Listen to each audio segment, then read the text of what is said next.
계획을 왜 작성하는가부터 먼저 알고 계셔야 돼요. 뒤로 가셔야 돼요. 뒤로. 저로 넘어가셔야 돼요.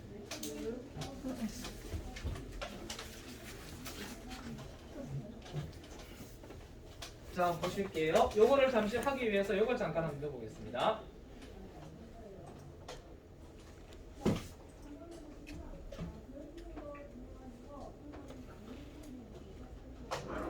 자, 메모장 여시고 자, 한번 볼게요.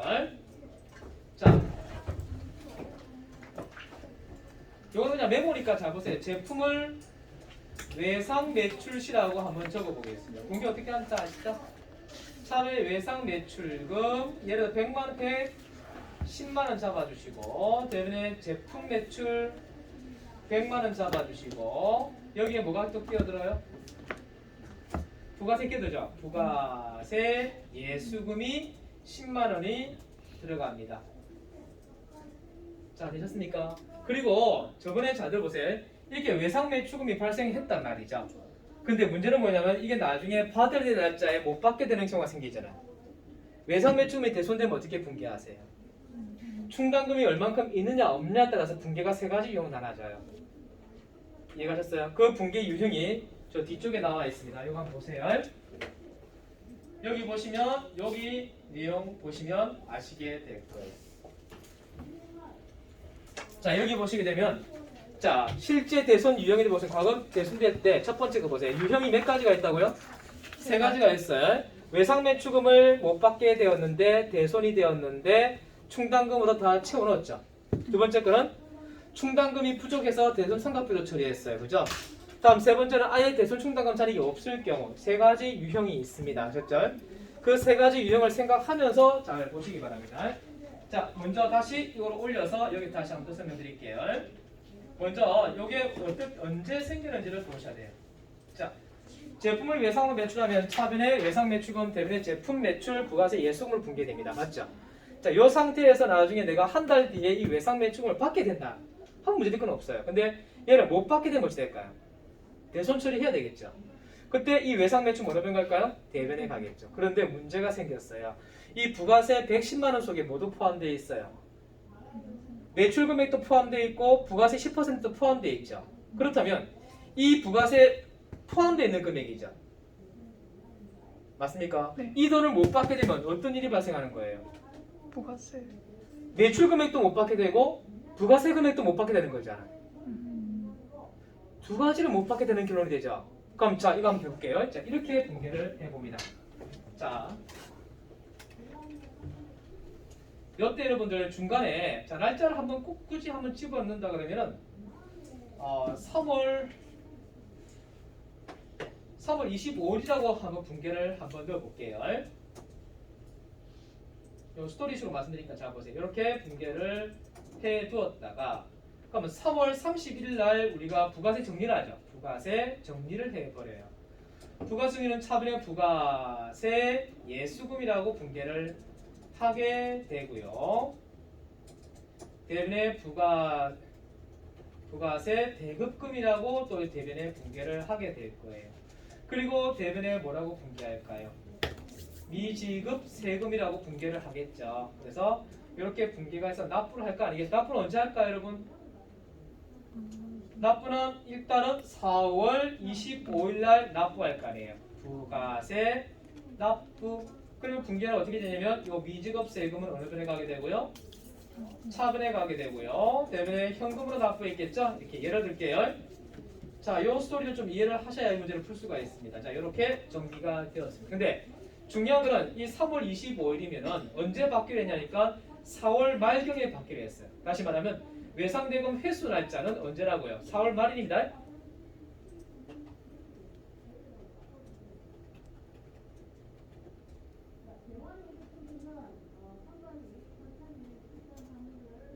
아셨죠?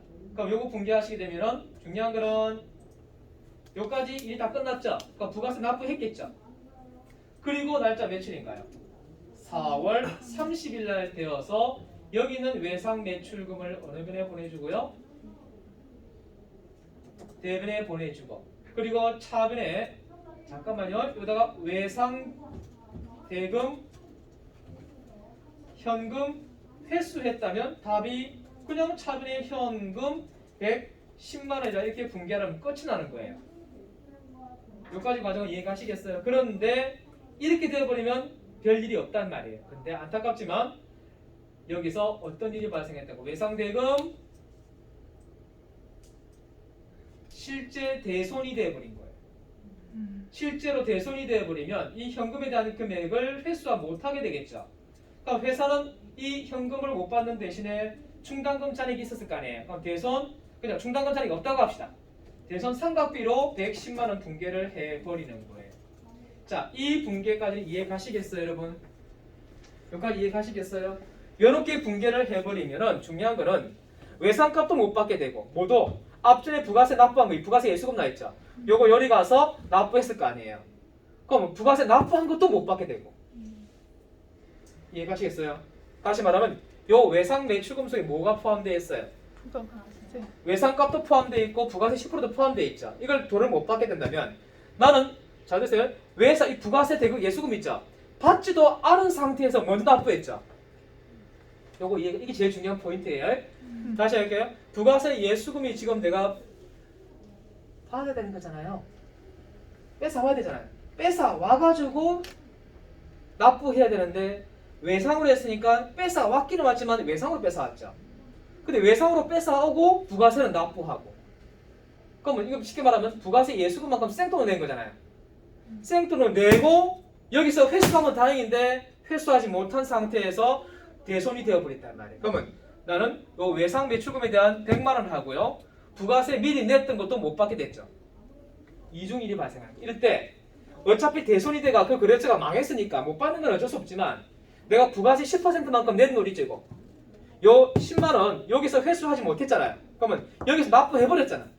납부한 것만큼은 돌려도 국세청에다 돌려도 이 예산 망했다. 망했기 때문에 못 돌려받았다. 그러니까 내가 먼저 낸 거 아니냐. 그러니까 국세청 네가 먹을 거 아니다. 다시 토해내라. 그래서 내가 다시 돌려달라 이 말이에요. 그게 대손세 공개신고서예요. 이 말 이해 가시겠어요? 대손세 공제 여러분 대손세이란 게 바로 뭐냐면 이거예요. 바로 이 금액이 대손세액이 되는 거예요. 그러면 지금까지는 외상값이었죠.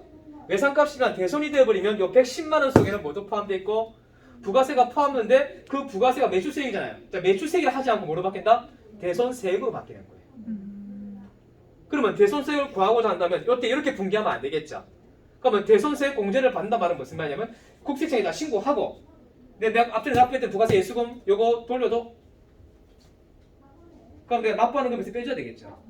그래서 부가세 신고세 마이너스 10만 원 정도 그런 이야기. 그래서 얘는 지금 뭐냐면 실제 대손됐지만 이렇게 분개하면 안 되는 거예요.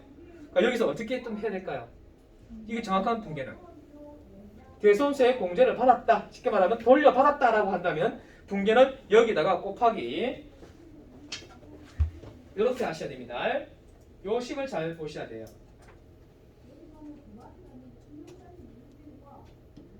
110분의 10으로 계산하셔야 됩니다. 110분의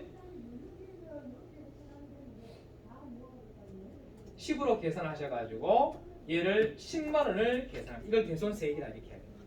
이때 요 10만 원만큼을 이쪽에다가 분개를 할 때 부가세 예수금이라고 먼저 분개를 해 두셔야 돼요. 그 금액 얼마라고요? 10만 원. 그리고 외상 매출금 못 받는 거는 100만 원밖에 안 되는 거잖아요. 이렇게 분개를 해 주셔야 한다는 이야기. 되셨습니까? 이게 지금 대손세 실제 대손됐을 때 부가세만큼 빼야 될 거 아니에요. 실제로 못 받게 된 건 이거잖아요. 그러니까 얘는 뭐예요? 회수했다 소리고 회수가 아니고 납부했던 거 다시 돌려받았다는 이야기고요. 얘는 대손 처리되었다는 이야기예요. 그러니까 요 말은 여기서 다시 한번 설명드려 볼게요. 제가 말로 설명드린 부분을 여기서 다시 한번 보세요. 요거 한번 읽어볼까요? 여기서까지 한번 읽어보시겠어요? 방금 설명드린 것을 글로 옮겨놓은 거니까 한번 보세요. 이상한 사람이 좋네요. 이상한 사람이 말 많은 사람이 줬어요. 자, 요 보세요. 여기까지 읽어보세요. 방금 설명한 거 다 글로 돼 있는 거예요.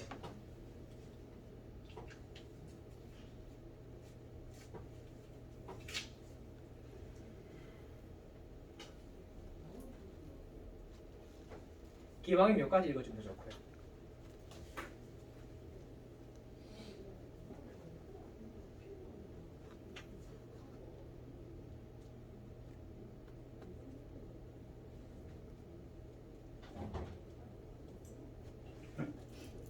글을 읽으니까 좀 이해는 가시나요? 방금 제가 설명했던 분계로 설명했던 거 글로 옮기는 거 맞죠? 여기 있죠? 다시 한번 저와 같이 볼게요. 세법상 사업자는 재화 영역을 공급하면서 부가세 상대방으로부터 거래 징수를 하여 납부하여야 한다 되어 있죠. 아까 분기에서 어떻게 했어요? 저까지 설명이 여기에 대한 내용이잖아요, 여러분. 여기에 대한 내용이죠. 납부해서 부가세 예수금 징수해왔겠죠. 징수해왔지만 이게 외상이라면 이러한 의무는 사업자가 거래 상대방으로부터 실제로 부가세를 징수하였는지 여부와 상관이 없이 성립된다. 그러니까 외상으로 했기 때문에 받든 받지 않든 납부는 해야 된다 이 말이에요. 그리고 따라서 사업자가 외상으로 매출하여 아직 상대방이 부가세 징수하지 못하였다 하더라도 이를 납부하여야 한다. 내야 되는지 지금 내야 된다 이 말이에요. 외상값은 잘 모르겠다. 국세청에서 볼 때 너가 외상을 했다. 외상을 해가지고 부가세 아직 못 받았나? 아 관계없다. 그냥 내라 우선. 그 이야기예요.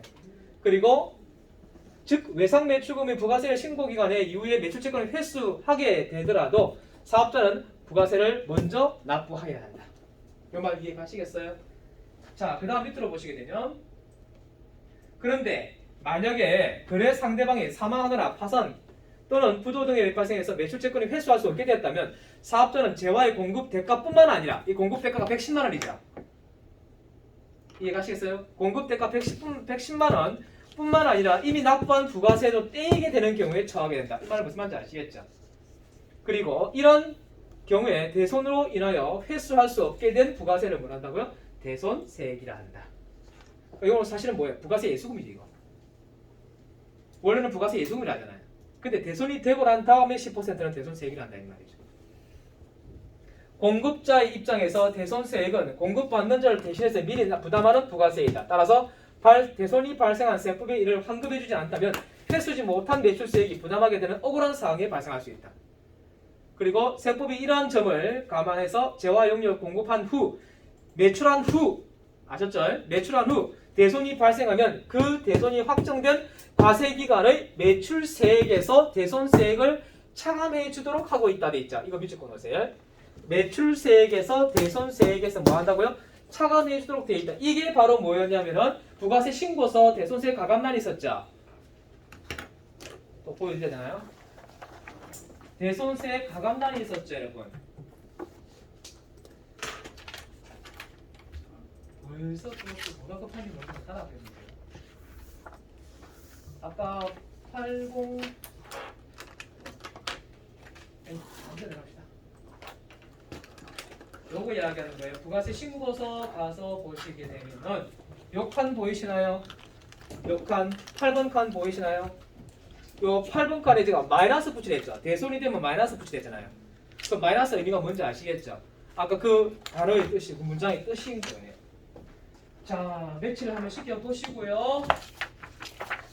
예, 그래서 여기 보세요. 다시 한 번 더. 여기에서 어디가 바뀌었나요? 매출세액에서 대손세액에 차감해 주도록 하고 있다. 됐습니까? 근데 그 차감하는 시점은 언제여야 한다? 이때여야 한다. 확정 때만. 여러분, 국세청에서 돌려주는 시점은요, 항상 예정 때 안 합니다. 무조건 확정 때만 돌려줍니다. 그러니까 환급은 언제 일어난다 말씀드렸어요? 환급은 확정 때만 일어납니다. 이해가셨죠? 무슨 말인지. 그래서 이거는 여러분들 돌려주는 거잖아, 그죠? 돌려준다. 언제 돌려준다고요? 확정 때만 돌려준단 말이에요. 이해가셨습니까? 예. 그래서 보세요. 여기서 자, 재원 영역 공급하로 대손이 발생하고 그 대손이 확정된 과세기간에 매출세액에서 대손세액을 차감해 주도록 하고 있다고 아까 이야기했잖아요, 그죠? 이를 대손세액 공제라고 한다라고 되어 있습니다. 이해가셨어요? 그리고 대손세액 공제는 대손이 발생하는 경우 그 거래 징수를 하지 못한 부가가치세를 매출세액에 차감해 주도록 함으로써 기업의 무엇을 완화시키기 위한 거다? 자금 부담을 완화시켜주기 위한 거다. 세액 부담을 좀 줄여준다 말이 아니고요. 완화시켜준다는 뜻을 가지고 있어요. 이해가셨어요? 이렇게 안 해주면 뭐 쓴다고요? 너무 억울하잖아요, 여러분. 저 회사 망했는데 부가세 납부한 거 안 돌려주면요. 국세청 입장에서 볼 때는 좀 괘씸하겠다, 그죠? 저것 봐라. 이 회사 망했으면 돌려줘야 될 거 아니에요. 내가 낸 거. 그 이야기죠, 그죠? 됐습니다. 그래서 여기 대손세액 공제 기간은 언제 한다고요? 확정 신고 시에만 하셔야 됩니다. 아셨죠? 예정 신고는 하면 안 됩니다. 예정 신고 때 대손세액 공제 신고하시면 안 된다고요. 받아주지도 않는단 말이에요. 자, 그래서 여기 해볼까요? 회수 불가능한 대손세액이 발생하면 그 대손세액이 확정된 기간의 매출세액에서 이를 차감하도록 되어 있다. 아까 위에 말과 똑같은 말이죠. 예정 신고 때는 대손세액 공제 불가능하며 확정 신고 때만 대손세액 공제받을 수 있다. 그리고 수표나 어음의 부도 발생일부터 매월이라 했으니까 6월 이날에 속하는 과세 기간 만에 부가세 신고세 공제받을 수 있다. 이 돼 있죠. 요게 여기서 다시 한번 설명드릴게요. 자, 그리고 만일에 이 시기가 지나서 국세기본법에 의해서 경정 청구를 해야만 대손세 돌려받을 수 있다라고 돼 있고요. 그리고 부도 발생일 돼 있죠. 부도 발생일. 언제 부도가 발생했느냐? 내 마음대로 할 수 있는 거 아니에요. 누가 정해주는 거예요? 바로 은행 등 금융기관으로부터 부도 확인해준 날을 말한다. 금융기관에서 부도 발생했습니다라고 정해주면 그걸 가지고 해야 돼요. 이해갔죠? 그러니까 개인 사업자들이 부도 났네? 오늘 부도 났네? 오늘 내가 뭐 하겠다고요? 부도 확정해 보시면 부도 발생이라고 하진 않다 이 말이에요. 그러니까 반드시 뭘 끼고 있어야 됩니까? 사업자끼리는 반드시 누굴 끼고 있어야 돼요? 중간에 언어를 끼고 있어야 돼요. 그래야 뭐 할 수 있다는 거죠. 법적으로 구제받을 수 있어요. 그래서 여기 보세요. 자, 따라서 금융기관에서 부도 확인을 불가능한 문방구 어음의 경우는 대손세 공제하지 않는다. 이게 무슨 소리냐면 문방구에 가시면 어음과 수표용지가 따로 팔아요. 근데 거기는 뭐가 찍혀 있을까요? 금융기관이 안겠죠? 그럼 이제 보자. 자, 이분하고 저하고 친해요. 에이, 장사 사다면 장사 한두 번 하나. 에이, 우리 잘 알잖아. 여기 제일 무서운 거예요. 그러면서 그냥 우리끼리 어음 발행하는 거 그냥 은행 끼지 말고 은행 끼면 수수료 내니까 그냥 내가 은행 문방구에 가가지고 용지 하나 사가 올게. 그래서 약속 오면 적고 도장 찍고 인감 찍고 서로 교환했단 말이에요. 그리고 서로 주고받으면 끝날 일인데 나중에 제가 예기치 않게 대손이 발생해서 못 갚는 경우가 생기잖아요. 이때 이분이 억울하잖아요. 매출세액이 발생했단 말이에요. 납부했단 말이에요. 못 돌려받잖아요. 그럼 그 돌려받으려고 해가지고 그 서류를 제출해가지고 국세청에다가 이야기하면 안 받아준다 이 말이에요. 뭐가 없어서? 금융기관이 없어서. 아셨죠? 그러니까 그걸 이해하시면 되겠습니다. 그리고 요 식은 여러분 간단하죠? 아까 이야기 드렸죠? 대손금액. 대손금액은 뭐가 포함되어 있어요? 부가세가 포함되는 거죠. 근데 여기서 부가세 하지 않겠죠. 대손세액을 하겠죠. 그래서 110분의 10으로 계산을 하셔야 됩니다. 이해 가셨습니까? 그래서 요거 여러분들 잠시만요. 이제 금요일이나 쯤돼서 이제 객관식을 제가 짚어드릴게요. 자, 어디 가시냐면 이거 과세 표준에 잠시 한번 가볼게요. 이 교재에서 이거 필요한 부분만 보실게요. 과세 표준 쪽으로 잠시 한번 가보세요.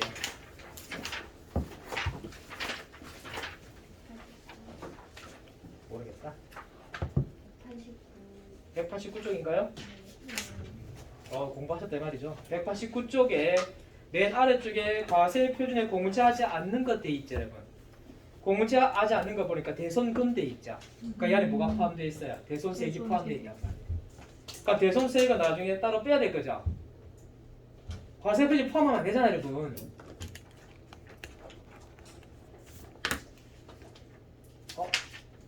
무슨 말인지 이해 가셨나 모르겠어요.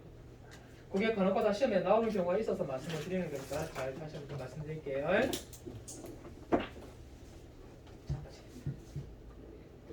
자, 거기다 이렇게 하나 적어 놓으시면 되겠습니다. 대손금이라고 적어 놓으셨어요? 네.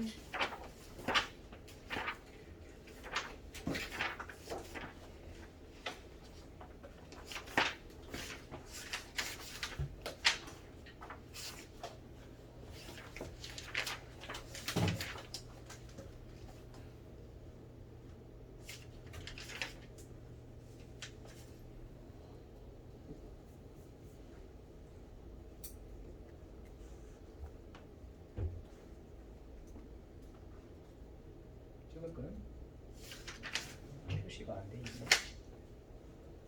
지금 방금 보신 게 대손금이었잖아요, 그죠? 네. 대손금은 어디에 해당 사항에 과세 표준에 공제하지 않는 거라고 이야기했죠.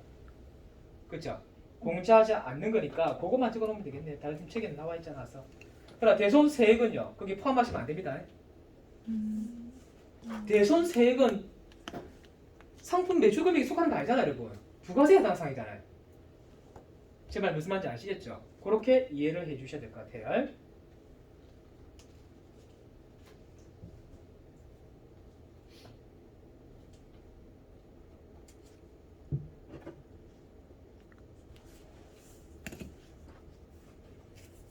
교재에 따로 나와 있는 게 없어서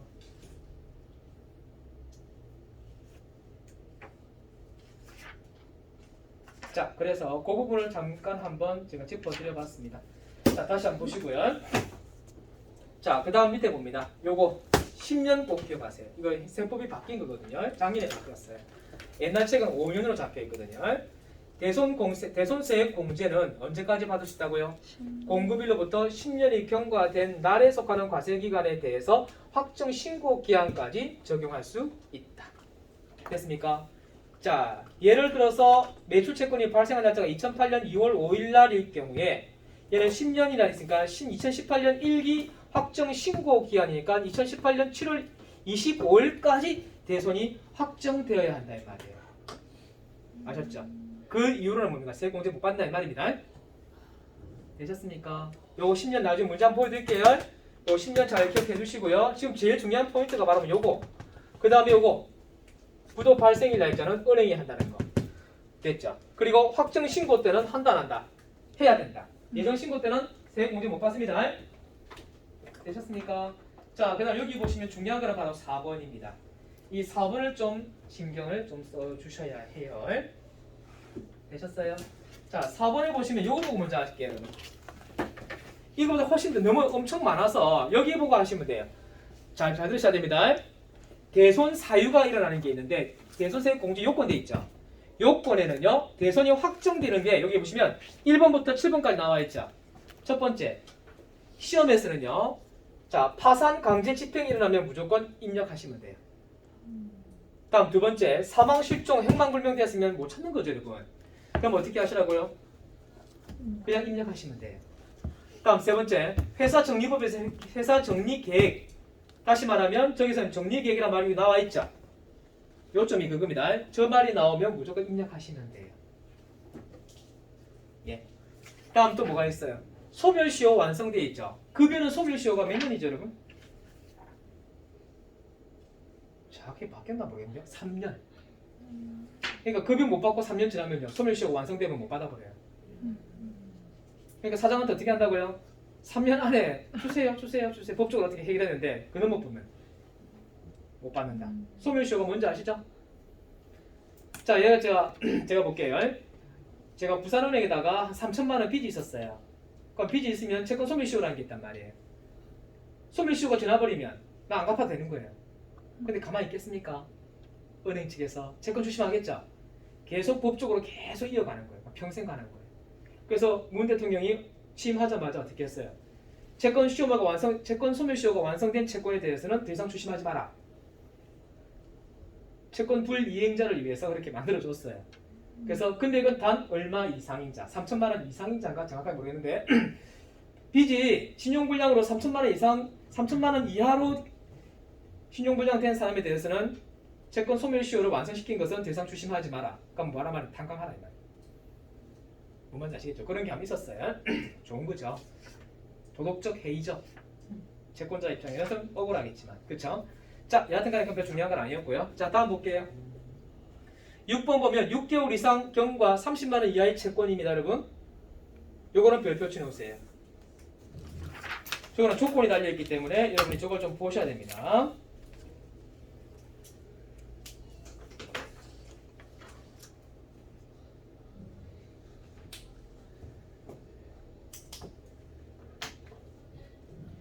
되셨습니까? 자, 그 다음에 여기 보시게 되면 여기 7번 하나 빠진 게 하나 있는데 요거 제가 4번을 빠뜨리고 넘어갔네요. 그렇죠? 4번 보니까 수표와 어음은 채권 중소기업의 외상매출은 부도 발생했을 경우는요. 부도 발생한 날로부터 6월이 경과돼야만이 대손세액 공제를 받을 수 있어요. 요게 시험 문제 별 2개. 4번 별 2개 하세요. 단 조건이 있습니다. 저당권 설정 채권은 제외됩니다. 요걸 기억하시고 문제를 한번 풀어볼게요. 아까 여러분들 제가 대손금에 대해서 뭐라고 말씀드렸나 여러분 정리하면 이야기해 보세요. 저한테. 대손금은 과세 표준에 공제하지 않는 거라 했잖아요. 아까 그죠? 그럼 대손세액은 뭐라 했어요? 제가 뭐라 적어 놓으셨어요? 이거는 공제하는 항목입니다. 아까 제가 뺀다 했잖아요. 차감한다고. 기억하시겠어요? 공제하지 않는데 대손세금 빼야 됩니다. 정말 이거 보죠. 대손금이 110이란 말이에요. 그러니까 부가세가 10만 원이잖아요. 그럼 그러면 100만 원은 공제하지 않는 거고 10만 원은 공제하는 거라 이 말이에요. 빼야 된다는 말이에요. 과세표시 포함하면 안 되는 거니까. 이 말 이해가셨어요? 자, 정리도 이상할까 싶었으니까 다시 한번 말씀드렸어요. 자, 요걸 볼게요. 자, 그 다음에 대손세 공제 절차 한번 읽어봐 주시면 되고요. 그 다음에 6번 같은 경우는 여러분 복잡하니까 일단 이거는 나눠올게요. 문제 푸는 데부터 먼저 설명드리고 가야 되니까. 자, 넘어갈게요. 5, 6번은 그냥 건너뛰세요.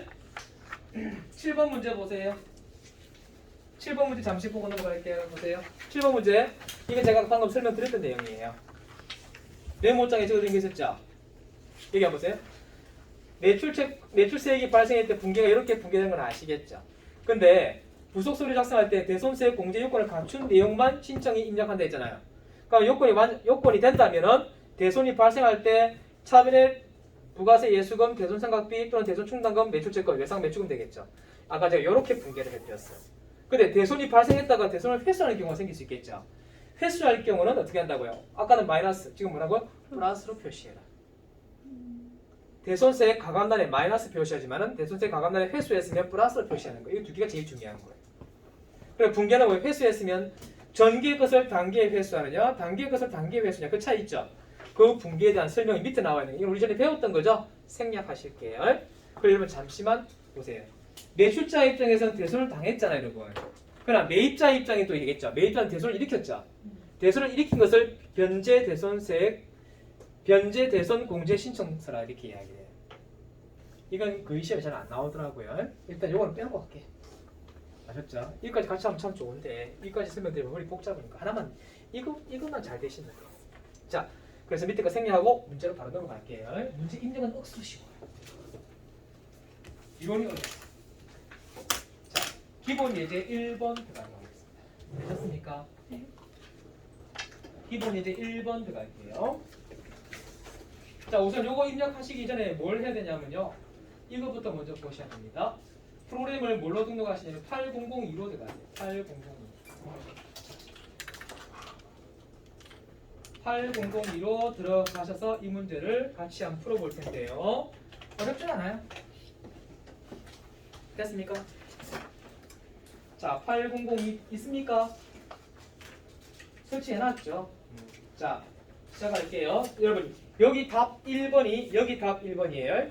여기 2번의 답이 요거 답 2번 다 표시 다 해놨어요, 제가. 자, 그 첫 번째 갈게요. 기본 예제 1번. 다음 자료를 이용해서 2020년 X였구나. 일기 확정 대손세 공제 신청서를 작성하라 돼 있죠. 그리고 부가세 신고서에 반영하시오. 대손세액에 대해서는 회계 처리하라 했죠. 대손세액에 대해서만 회계 처리하라 했어요. 첫 번째 갑니다. 대손 내역이 2020년 사실 돼 있지만 이 문제가 몇 년도로 잡혀 있어요? 2019로 잡혀 있죠, 여러분. 그래서 그냥 2019로 갈게요. 그러니까 요거 여러분들이 고쳐서 2019로 하시면 되겠습니다. 이 프로그램에 맞췄단 말이죠, 제가. 아니면 이걸 밖에 나가서 요거 더블 클릭해서 바꿔버려야 되죠. 바꿔버릴까요? 네. 바꿔버립시다. 2020으로 바꿔버릴게요. 요거를 더블 클릭 딱 하셔가지고 요거를 전부 다 2020으로 끌어올리세요. 기수는 2020년으로 끌어올리면 11기가 되겠죠, 여러분. 이제만 이해가시겠어요? 이렇게 세팅합니다. 안 하셔도 되고요. 자,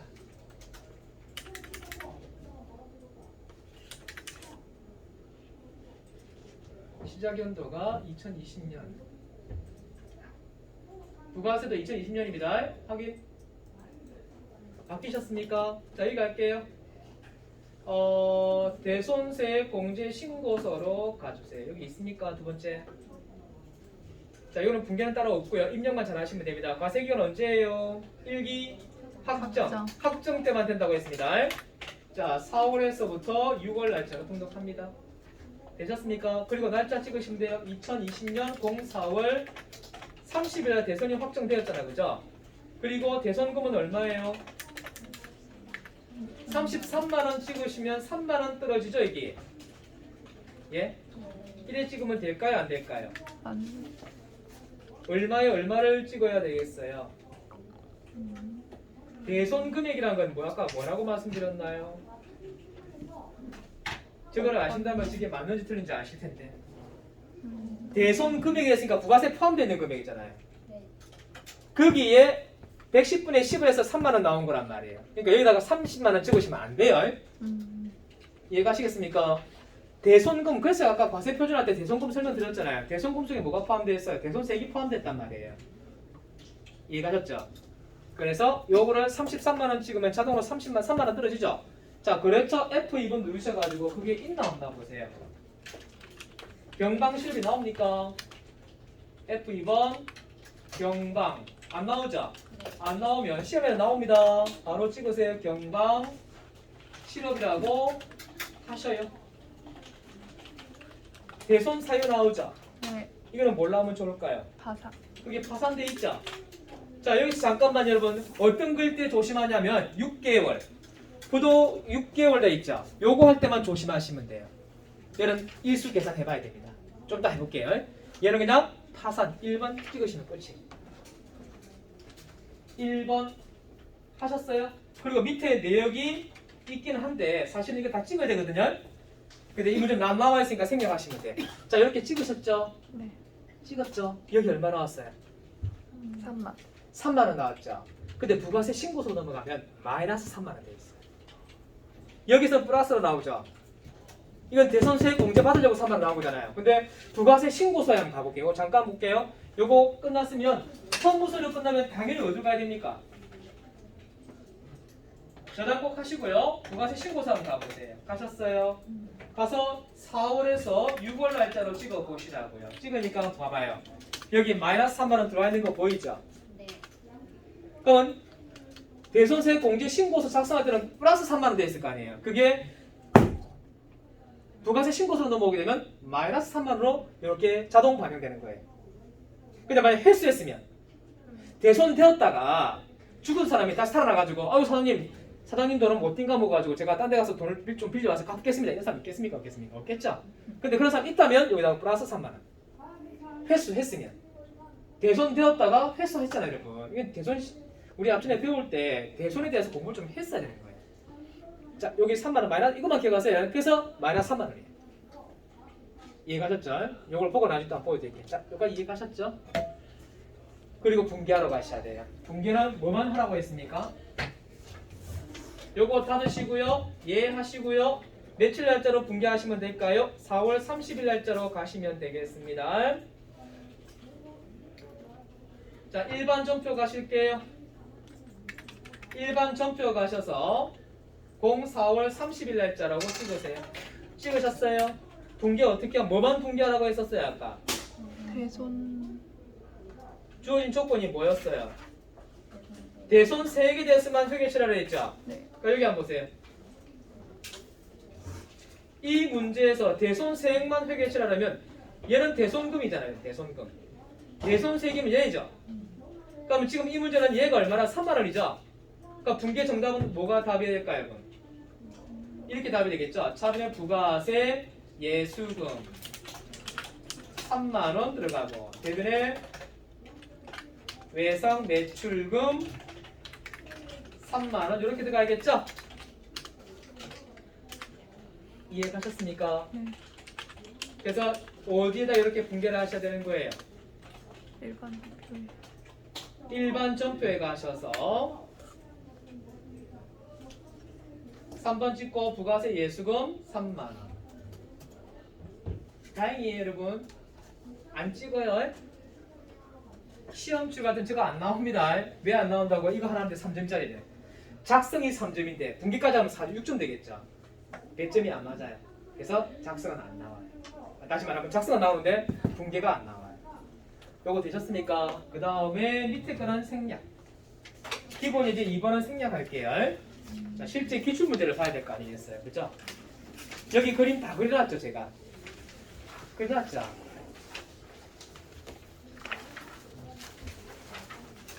이걸 만들면서 느낀 바가 있습니다.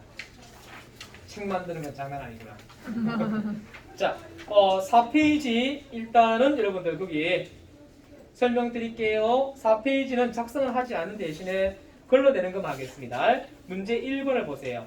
주식회사 파고다 상사 가고파죠? 네, 가고파 상사 부가가치세 과세되는 재화에 공급하고 그 매출 채권은 일부이다. 다음 자료에서 대손 처리하였다. 이 중에 부가가치세, 납부세 계산 과정에서 공제 가능한 대손세액은 얼마인가 물어봤죠? 첫 번째, 파산에 의해서 매출 채권이 일어났어요. 그럼 여기는 어떻게 할까요? 3억 3천만 원이죠. 네. 거기에 110분의 10 해서 대손세액을 찾아냅니다. 아셨죠? 두 번째, 부도수표 돼 있죠. 부도수표는 6월이 경과돼야 됩니다. 그래서 6개월 경과된 채권이고 저당권이 설정되어 있으면 안 됩니다. 설정이 안 돼 있다고 돼 있죠. 그럼 550에 다시 얼마 곱하라고요? 110분의 10을 곱해서 대손세액을 구하십니다. 그다음에 상법 소멸시효가 완성됐다고 돼 있죠. 소멸시효 완성됐으면 그 220에 110분의 10을 계산하시면 됩니다. 그다음에 회수 실익이 없는 10개월 경과 매출 채권 440대 있죠. 얘는 가능할까요? 가능하지 않을까요? 아까 제가 조건 말씀드렸죠. 얼마 이상 6개월 얼마 이하 첫 페이지 보세요. 첫 페이지 보세요. 첫 페이지 보셨어요? 첫 페이지에 6번 동그라미 4번에 6번 여기 4번 6번 돼 있죠. 4번에 6번 보세요. 큰 4번 대손세 공제 요건 대손 확정일 그 안에 6번 회수 기일이 6개월 이상 되고요. 30만 원 이하의 채권이 됐잖아요. 사셨습니까? 근데 얘는 얼마예요? 440이 넘어섰죠? 얘는 해당 사항이 없어요. 옆에 답을 보니까 얼마 다 합쳐서 110분의 10 한다고 돼 있죠. 그래서 옆에 금액 나온 게 3,070만 원 돼 있죠? 이게 뭐예요? 대손세액이라 했다. 계산은 그렇게 하신다는 뜻 되셨습니까? 중요한 거는 그게 아니고요. 문제 2번도 안 푸셔도 됩니다. 시간 날 때나 푸는 거고요. 지금 안 풀 겁니다. 문제 3번도 안 풀 겁니다. 그럼 문제 왜 나가냐고요? 그냥 풀지 마세요. 시험 기출문제 바로 넘어가겠습니다. 자, 어디로 가시냐면요. 이걸 빼야 되는데 이불로 안 빼고 나눴어요. 풀지는 마세요, 여러분. 자, 정상적으로 한다면 그런 게 아니고요. 우린 7페이지를 중심으로 공부를 하셔야 됩니다. 이해하셨죠? 7페이지만 잘 푸시면 돼요. 그리고 뒤에 50-3-1번 있죠? 8페이지. 있습니까? 요거는 풀지 마세요. 이거 풀었다 멘붕입니다. 제가 풀어드리면 하고요. 그러면 우리는 몇 페이지만 보시면 된다고요? 7페이지만 볼게요. 제가 왜 이렇게 말씀드리냐면 시험 점수가 몇 점짜리죠? 6점, 7점이 아니기 때문에 3점짜리이기 때문에 앞에 거 복잡한 거 안 나온단 말이에요, 여러분. 그래서 제가 다 배제시킨 거니까 오해하지 마세요. 왜 안 풀어주는데요? 풀어드릴게요. 풀어드리는데 굳이 시험에 안 나올 것도 할 필요는 없다는 이야기잖아요, 그죠? 그러니까 지금 7페이지에 나와 있는 것만 잘 푸시면 돼요. 자, 시작할게요. 자, 56-3-2번 나왔죠? 그럼 프로그램을 56K로 이동하세요.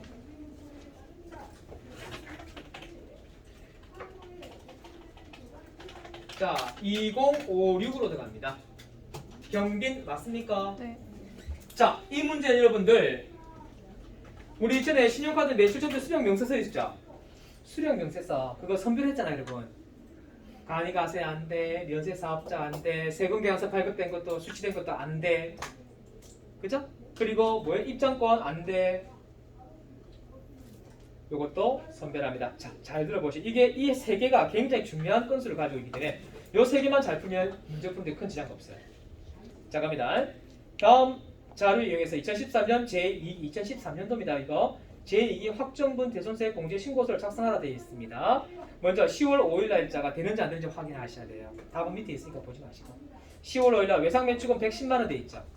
이 110만 원이 대손금이 110. 대손금이 110이라는 건 안에 대손세액이 10만 원 포함됐다는 이야기예요. 이해가셨죠? 네. 그래서 서울이고 강남이고 김강남이고요. 등록번호 있고요. 주소까지는 필요 없어요. 옆에 보니까 대손사유가 뭐예요? 소멸시효. 소멸시효죠. 소멸시효 끝난다 어쩌라고 여러분. 이거는 입력. 묻지도 따지지도 말고 입력. 아셨죠? 두 번째 갑니다. 11월 3일 날짜. 다들어 55만 원. 그럼 대손세액은 얼마예요? 5만 원. 어떻게 곱하라고요? 110분의 10으로 곱하세요. 끝에 부도 발생돼 있죠? 부도 발생돼 있죠? 이게 여러분들 잘 들으셔야 됩니다. 잘 들으셔요. 부도 발생이 되면 부도 발생일로부터 6월이 경과돼요. 6월이 경과되는 확정 신고 기간까지만 가능합니다. 이게 시험 문제예요. 자, 그러니까 여러분 이거는 과세 기간이 언제예요? 과세기간은 언제예요? 2기 확정이죠. 네. 봐봐요. 여기에 속해요 지금 여기. 됐죠? 2기 확정에 속해요. 그러면 이 2기 확정 그 이전에 대손이 언제 발생했는가를 봐야 됩니다. 이 문제는 언제 발생했어요? 11월 3일날 발생했죠. 그럼 잘 들어보세요. 잠깐 보세요. 11월 3일이면 3일 없애버리고 잡아요. 11월 달, 12월 달, 1월 달, 2월 달, 3월 달, 4월 달. 됐어요? 4월 달. 6개월이 경과되는 시점이 언제예요? 4월이죠. 그러면 요 안에 6개월이 끝나야 돼요. 10월 1일부터 12월 31일 안에 6개월이 경과되는 시점이 요 안에 속해야 된단 말이에요.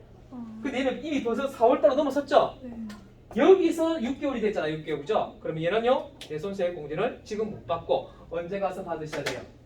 내년. 내년 확정 때 가서 받으니까 내년 7월 25일 날 신고하셔야 돼요.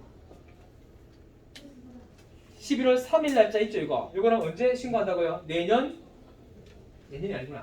올해 7월. 올해 7월 25일 그때 가서 신고하셔야 돼요. 그럼 1월 25일 날짜 신고할 수 없죠? 에이 봐봐요 여러분. 요 기간은 언제 신고 납부하시는 거예요?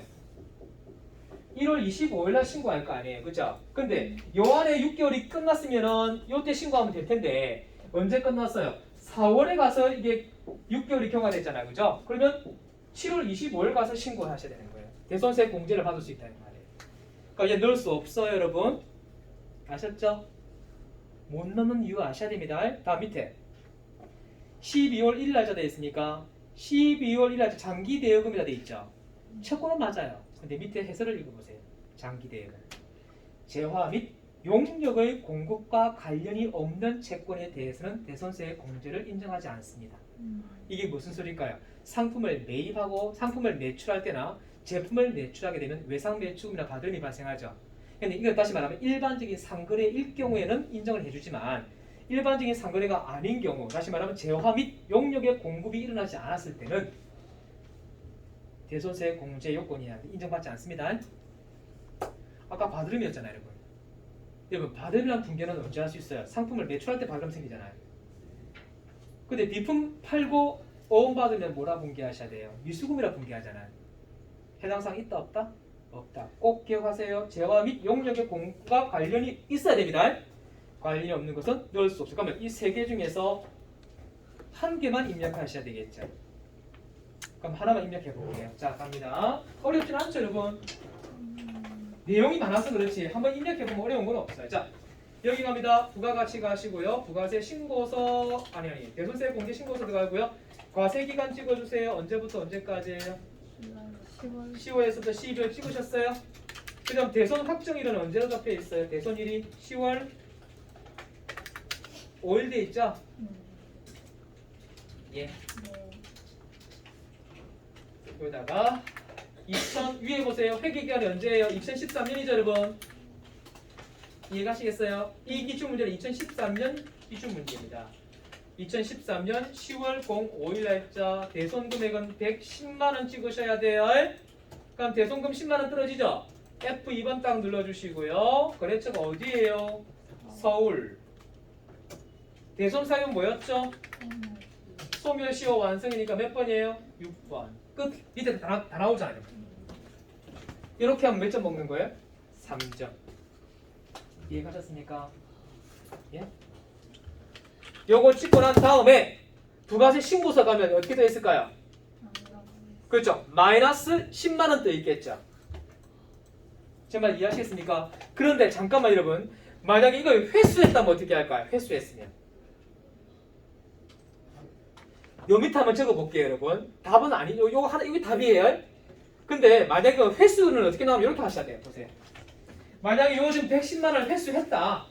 자, 이렇게 하시면 돼요. 회수한 날짜가 임의로 그냥 2013년 11월 30일로 회수했다 할게요. 대손 확정일로 찍어주시고요. 그 다음에 금액은 110만 원 이렇게 찍어주시고요. 됐죠? F2번 눌러주시고요. 서울 찍어줍니다. 똑같아요. 근데 여기에 7번을 찍으셔야 돼요. 7번. 찍었습니까? 그리고 회수. 됐습니까? 괄호 열고 그 당시 뭐였는지 알아야 되죠. 소멸시효. 완성. 이렇게 적으셔야 돼요. 이해가셨습니까? 자, 다시 한번 말씀드릴게요. 얘는 뭡니까? 대성공 회수했을 때 이야기인데 여기다 마이너스 붙이셔야 돼요. 여기 마이너스 붙이셔야 돼요. 다시 갑니다. 여기다 뭐라고 붙이시라고요? 마이너스 110만 원 이렇게 찍으셔야 됩니다. 여기에.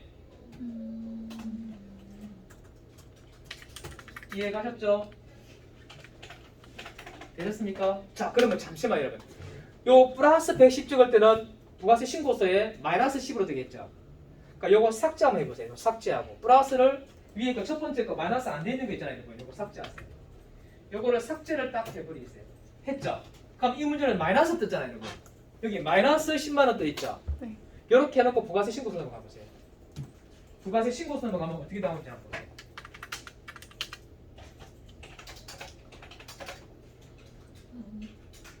부가세 신고서 날짜 며칠? 10월에서 12월 30일. 10월달 맞죠, 여러분? 네. 여기에 얼마가 떼진다고 안 뜨네. 10만 원이 이렇게 뜨야겠죠. 여러분 뜹니까? 안 뜨나요? 마무리가 안 됐나요, 제가? 아, 과세 기간 날짜가 그런가 봐요. 10월에서부터 12월.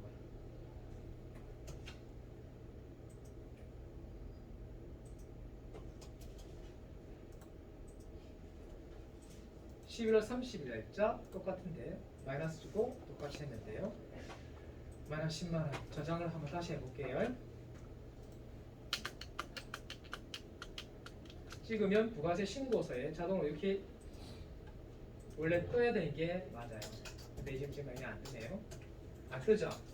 왜 안 뜰까? 나도 모르겠어요. 자, 여기에 자 들으세요. 대손세 공제 신고서에 마이너스 찍으면요, 이건 플러스로 떠요. 그게 플러스 10만 원 찍으면 마이너스 떠요. 안 뜨는 이유를 한번 살펴봐야 되는데 시간상 제가 일단 패스할게요. 자, 잠깐 쉬었다 갈게요. 쉬었다가 다시 확인 좀 해볼게요. 마이너스가 나는 거.